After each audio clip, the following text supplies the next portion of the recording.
minute. Oh, there we go. We are live. Great, It's great. recording. All right. Well, thank you so much for doing this interview today. I'm excited to talk about the more about your project that you're doing. Um, My and so pleasure. I would just like to start out by asking if you could give some sense, some broad overview, um, both about the project, how the empathy movement came about, a little bit of the history, and really what motivated you to undertake this Hmm. project. Yeah, it started. I did a lot of traveling in my youth. Traveling around the world for almost a decade, and saw myself as a seeker, kind of Hmm. seeking the meaning of life. And when I came back, I got into the technology field, but I always felt like I really wanted to stay in the humanities Hmm.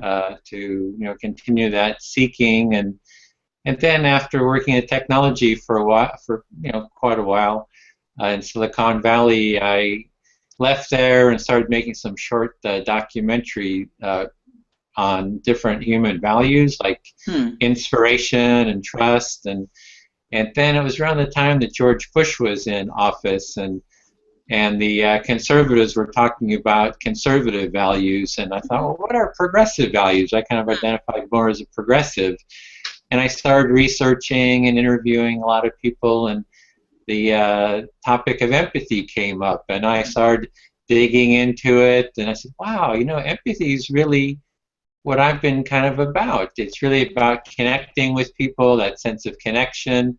And as I looked and thought of as a seeker, I was really looking for connection, like deeper connection, I think. And so I thought this is like a gateway into connection. This is how we connect. And there were some authors who were writing saying empathy is a core, central progressive value. Hmm. I kind of looked into that and said, yeah, it could be. And then it was around the time that Barack Obama started running for office, and he started talking about empathy. He went on and on about it. Said the country has an empathy deficit. Hmm. We need more empathy. And I thought, yeah, I can really support this. I was kind of supporting his campaign and working on empathy. And the more I got into it, learning more and more, I thought I'm putting the rest of my life into Hmm. this value because this is like so central. And started learning how to be more empathic, how to do more empathic processes, and so was studying it and doing it too at both levels, and then have had really great successes in terms of mediation, learning empathic mediation, and having family conflicts where people are screaming at yelling at each other, starting to empathize with all the parties, getting them together to empathize with each other, and it's just like everybody ending in hugs, so it's really just seeing that. And the more I look into it, you see that empathy is central to innovation. If you're familiar with design thinking or Hmm. human-centered design, that it's the central value for creativity and innovation. That if you want to design anything, you first have to really empathize with people you're creating for, be it a startup, if you're in a startup Hmm. designing for people, or business of any sort, or a teacher, you need to empathize with your students. Hmm. So Hmm. I've just come to see that empathy is this really unappreciated way of being that's just so central to our humanity. So just doing everything I can to kind of promote that and promote that empathy.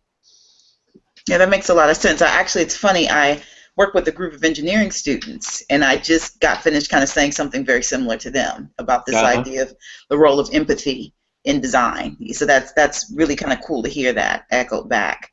Yeah, Um, sometimes engineers think they want to get right to the problem, and right. then they're not creating for the real. They're wanting to get to the solutions, and they're not getting down to the real nitty gritty of what the real problem is. So Right. that's Right. what empathy does, is it helps you really hone in on the real problem. So it sounds like you already were talking to them about that. So Yeah. uh, Yeah. I didn't have this whole framework, but this is cool. I mean, that's helpful. It gives me something to kind of point them to even more and really think about. Oh yeah, I've got a huge amount of interviews I've done, with designers, books on empathy and design. I curate a whole design magazine on Scoop It, with all the articles related to empathy and design. So all kinds of info on that. Okay, awesome, awesome. So, I mean, it sounds like in some ways we're already kind of getting to some of this, but I would like for you to talk a little bit more about kind of the impact that the movement's had so far as you're going out talking to people, as you're, exploring these concepts further and, spreading this information to more people. What is the impact that you've been seeing, and what are your hopes for the project moving forward? Yeah, in terms of the impact, one of the biggest one is just like I was sharing about the family, my own family, who were, when I grew up, well, they still are evangelical Christian fundamentalists, very conservative, vote Republican. I'm was more on the progressive side, and we had all these family conflicts, and growing up and so forth, and then a couple of years ago, I mediated that one conflict that I was mentioning. It was between two family members. They were screaming and yelling at each other.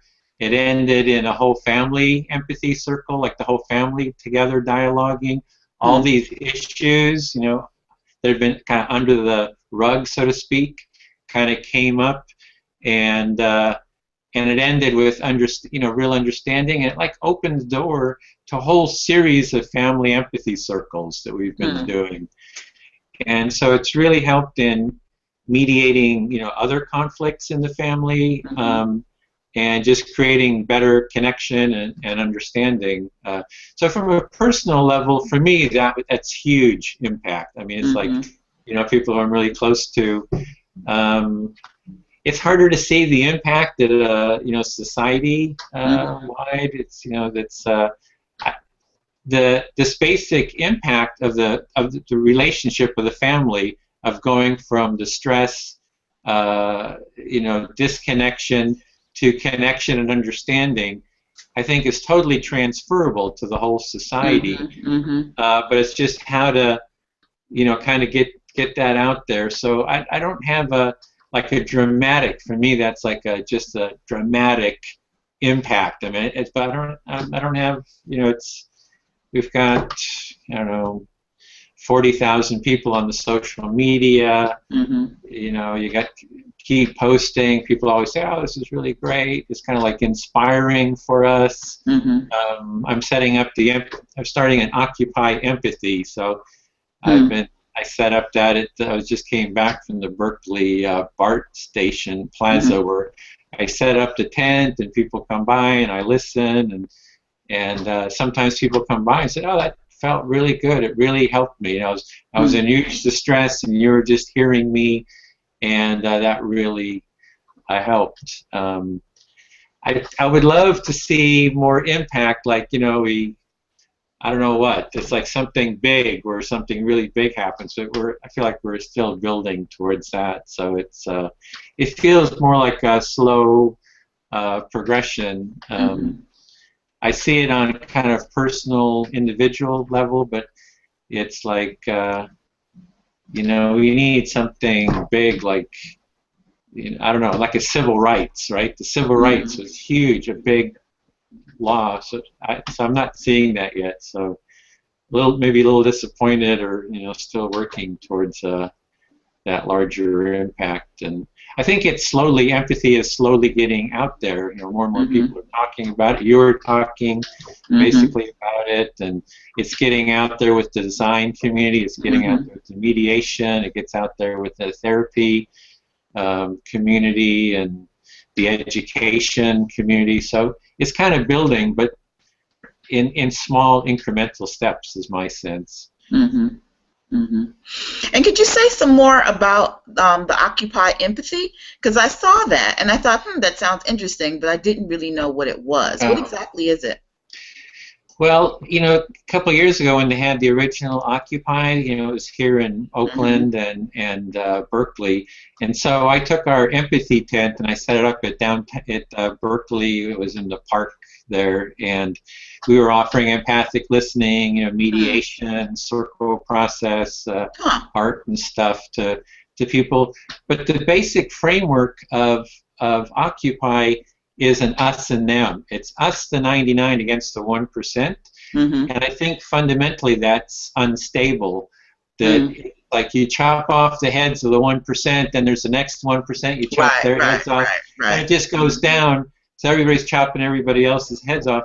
So I wanted to create a movement that from the ground up is about empathy, that everyone's included, everybody gets a voice, be it the 1%, the 99%, the city, the police, the Black Lives Matter, the homeless, like everybody needs a voice at the table. And to create a shared value of empathy. If we all valued empathy, then we might have differences, but we have the mechanism through which to dialogue and work out those kind of problems. So I've just been trying to kickstart this Occupy Empathy, set up 7 times our empathy tent downtown Berkeley in the last 2 months, and just came back from there just before this was. So trying to get something started there, and people are coming by, talking to people, and trying to get kind of some energy going around that. So. When in the question when I asked you earlier about kind of the steps moving forward, you mentioned wanting to get into more of an activist phase, and I'm imagining things like the Occupy movement are kind of some of that activism. Yeah. Exactly. Yeah, it's like we've seen Black Lives Matter protesters, and we've seen the police out in the national stage, and you've seen it like Ferguson. There's the militarization of the police, and then the rioting at the extremes, and there's no clear voice for empathic connection and dialogue between all sides. That police, their lives matter. Everybody there, it matters, and we need a container to bring everyone a safe way of creating connection and dialogue. And empathy is really that magic elixir that if people have that empathy and start dialoguing, just like with my family, it's totally scalable from a family to at a national level, it seems to me. So as you are, kind of see this moving forward, what do you think your greatest challenges are?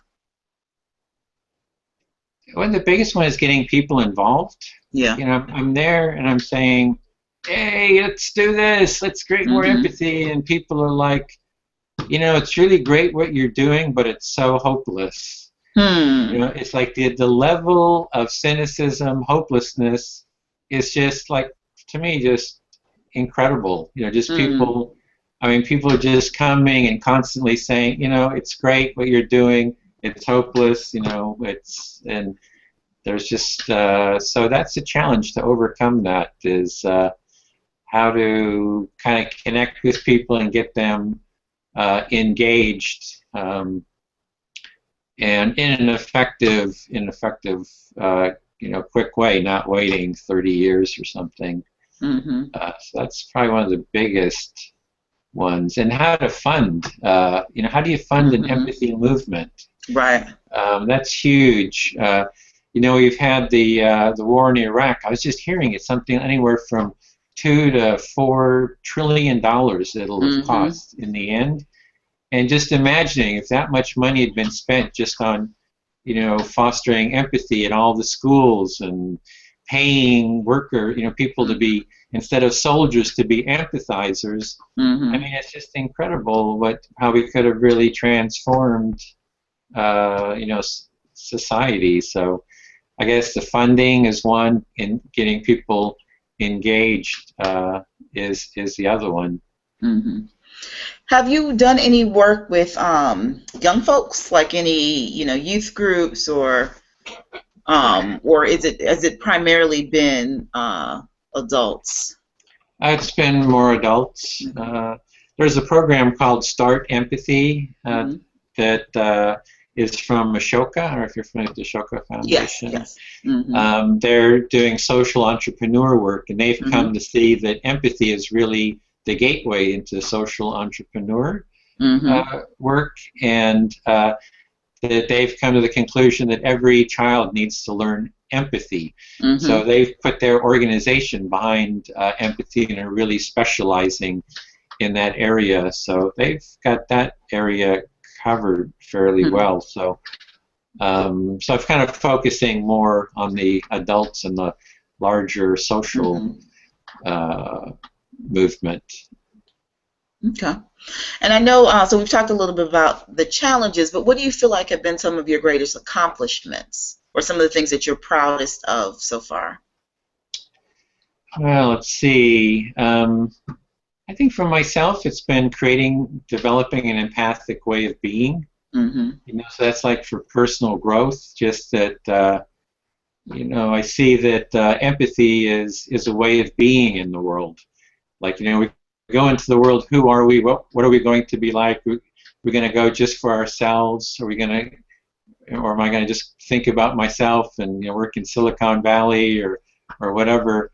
Or am I really going to think of the larger society? And so for me personally, it's given me a way of being, and a sense of meaning for my life.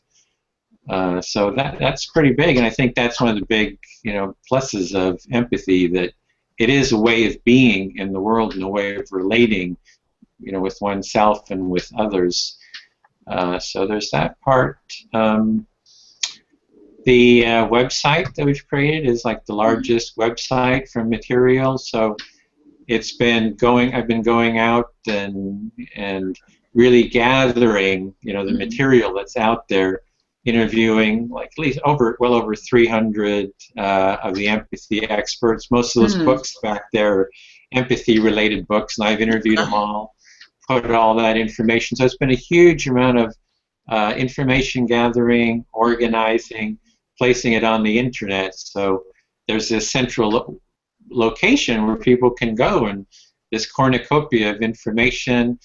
I've started developing some empathy building processes like empathy circles, and putting together a whole curriculum of empathy building processes. And I feel when we had Occupy, I didn't have all those tools, so I didn't have the tools to transform the Occupy camp, which was just horrible. I mean, it was like knife fights, there was attempted rapes, I mean, it was drug addiction, conflict. I mean, it was a total mess here in Berkeley, especially towards the end. So didn't have the tools for, at that point, for really changing the culture.